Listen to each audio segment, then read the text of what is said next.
What was ExComm and its role in the Cuban Missile Crisis? Imagine a room filled with top government officials, all trying to make the toughest decision of the Cold War. That was the scene during the Cuban Missile Crisis in October 1962.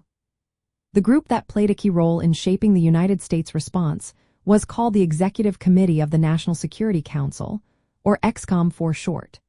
President John F. Kennedy created this special group to help him figure out what to do after discovering Soviet nuclear missiles in Cuba. These missiles could reach the United States in minutes, making the situation extremely dangerous. ExComm was made up of about 15 senior officials from important government departments like State, Defense, Justice, and the Treasury. It also included intelligence and diplomatic representatives. The group met more than 40 times during the crisis, discussing different options. They debated whether to launch airstrikes, set up a naval blockade called a quarantine, or try to negotiate with the Soviets.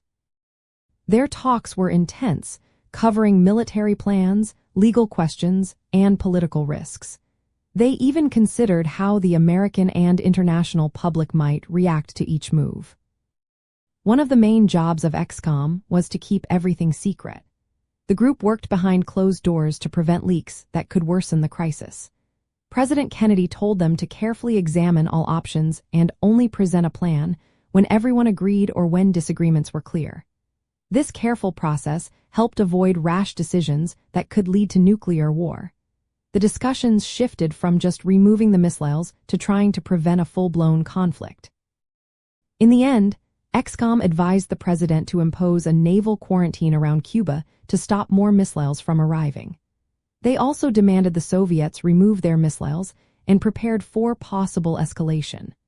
Their advice helped Kennedy make decisions that balanced firmness with caution. This approach kept the crisis from turning into war and showed how smart leadership and diplomacy could work during tense moments.